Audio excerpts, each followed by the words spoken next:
Hi hello வணக்கம் நண்பர்களே, அனைவருக்கும் வணக்கம். இன்றைக்கி நம்ம இந்த ஒரு வீடியோவில் எதை பற்றி பார்க்க போகிறோம் அப்படின்னு பார்த்தீங்கன்னா, டிஆர்பி மற்றும் பள்ளி கல்வித்துறையில் வந்திருக்க மிக மிக முக்கியமான தகவல்களை பற்றி இந்த ஒரு வீடியோவில் நம்ம பார்க்கலாம். டிஆர்பி மற்றும் பள்ளி கல்வித்துறையில் நீங்கள் எல்லாருமே எதிர்பார்த்த டெட் தேர்வர்களுக்கு உண்டான 60 மாதிரி பேர்களுக்கு உண்டான நீதிமன்ற தீர்ப்பு எப்போ வழங்க போகிறாங்க அதை பற்றி நம்ம பார்க்கலாம். யூஜிடிஆர்பி பிஆர்டியோடைய நோட்டிஃபிகேஷன்ஸ் விரைவில் வெளியிட போகிறாங்க. இதை பற்றின ஒரு தகவலை நம்ம பார்க்கலாம். அடுத்து பார்த்திங்கன்னா எல்லாருமே எதிர்பார்த்துட்ருக்க அந்த ஒரு அறிவிப்பு 149 ஜிஓ தமிழகத்தில் நியமன தேர்வுன்றதை ரத்து செய்ய போகிறாங்க. எந்த கட்சி ஆட்சிக்கு வந்தாலும் ஆசிரியர்களுக்கு இனி நல்லதே நடக்கும் என்னன்றதை பற்றி எல்லாமே இந்த ஒரு வீடியோவில் நம்ம பார்க்கலாம்.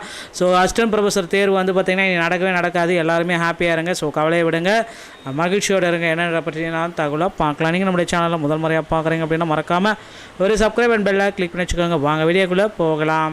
கண்டிப்பாக பார்த்திங்கன்னா இந்த யூஜிடிஆர்பி பிஆர்டிஇ பிஜிடிஆர்பியோடைய 2026 நோட்டிஃபிகேஷன் பிஜிடிஆர்பி தேர்வுக்கு உண்டான 2026 பெரிய நோட்டிஃபிகேஷன் பார்த்திங்கன்னா வர இருக்குது. அதிக அளவில் முதுகலை பட்டதாரிகளை இந்த ஆண்டு எடுக்க போகிறாங்க. எந்த கட்சி ஆட்சிக்கு வந்தாலும் சரி, ஆசிரியர்களுக்கு இனி நன்மை பயக்கக்கூடிய செய்திகள் வர காத்துக்கிட்டு இருக்குங்க.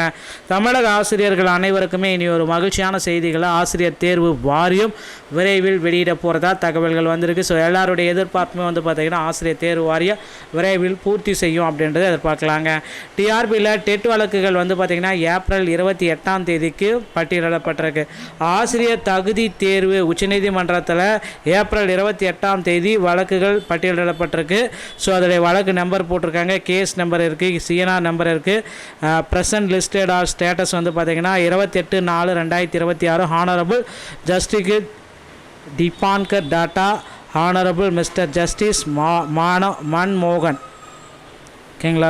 இவங்க தான் இந்த கொடுக்க போகிறாங்க. பெண்டிங்கில் இருக்குது. ஸ்டேட்டஸ் ஸ்டேஜ் பார்த்திங்கன்னா தற்சமயம் பெண்டிங்கில் இருக்குது. Fresh for admission civil cases. இது பார்த்திங்கன்னா தற்சமயம் ஏப்ரல் 28 பட்டியலிடப்பட்டிருக்காங்க. 28 இந்த சீராய்வு மனு வழக்குகள் அனைத்துமே பட்டியலிடப்பட்டிருக்கு. அனைத்துமே 28 தீர்ப்பு வழங்குவாங்க அப்படின்றது எல்லோரும் மத்தியிலுமே இருக்குது. டெட்டில் பாஸ் பண்ண அனைவருக்குமே, அனைத்து கம்யூனிட்டிக்குமே 60 மார்க் எடுத்தால் பாஸ் என்ற தீர்ப்பும் இதில் வழங்க இருக்காங்க. மக்களே வெயிட் பண்ண டைம் போதும். இனி டெட்டில் பாஸ்க்கு உங்களுக்கு உண்டான மதிப்பெண்கள் கண்டிப்பாக குறைக்க போகிறாங்க. சிறப்பு டெட்டுக்கு உண்டான தேர்வு தேதிகள் வந்தாச்சு, விரைவில் எதிர்பார்க்கலாம். அதே போல் காமன் டெட்டுக்கு உண்டான அனௌன்ஸ்மெண்ட் ஜூலை மாதத்தில் இருக்கும்ன்றதையும் நம்ம எதிர்பார்க்கலாங்க. டிஆர்பியில் இன்னும் சில தகவல்கள் அப்படின்னு நம்ம பார்க்குறப்ப தேர்தலில் வாக்குறுதிகளை நிறைய பேர் குறிப்பிட்ட மாதிரி 149 ஜிஓவை தள்ளுபடி நீக்கம் செய்ய போகிறாங்க. இதற்கான அரசாணை விரைவில் வெளியாகும் அப்படின்றத எதிர்பார்க்கலாம். அடுத்து பார்த்திங்கன்னா டிஆர்பியில் யூஜிடிஆர்பி பிஆர்டிஇ பிஓ பிஜிடிஆர்பியுடைய நோட்டிஃபிகேஷன்ஸ்கள் அனைத்துமே விரைவில் வெளியிட போகிறாங்க. அசிஸ்டன்ட் ப்ரொஃபஸர் தேர்வு அப்படின்னு ஒன்று நடத்துகிறாங்க. அசிஸ்டன்ட் ப்ரொஃபஸருடைய தேர்வு கல்லூரிகளில் அந்த தேர்வுகள் பார்த்திங்கன்னா நிறைய முறைகேடுகள் இருக்குது. கிட்டத்தட்ட 70 வினாக்களுக்கு அந்த தேர்வில் முறைகேடுகள் நடந்திருக்கு அப்படின்றத குறிப்பிட்டே சொல்லிட்டாங்க. அந்த அசிஸ்டன்ட் ப்ரொஃபஸர் தேர்வை உடனடியாக ரத்து செய்யுங்க, இல்லைனா பார்த்திங்கன்னா அதில் தேர்வு போட்டது எல்லாமே ரத்து பண்ணுங்கள், இல்லை மறுதேர்வு கண்டக்ட் பண்ணுங்கள் அப்படின்னு கோரிக்கைகள் வச்சுருக்காங்க. நிச்சயமாக அசிஸ்டன்ட் ப்ரொஃபஸர் தேர்வு ரத்து செஞ்சு மறுதேர்வு நடத்துறதுக்கு நிறைய வாய்ப்புகள் இருக்குது. பொறுத்ததை நம்ம பார்க்கலாம். டிஆர்பியில் இந்த தகவல்கள் அனைத்துமே உங்களுக்கு ரொம்ப ரொம்ப மகிழ்ச்சியாக இருக்கும் அப்படின்னு நம்புகிறேன். மீண்டும் ஒரு நல்ல தகவலோடு நான் உங்களை சந்திக்கிறேன். நன்றி, வணக்கம், தேங்க்யூ.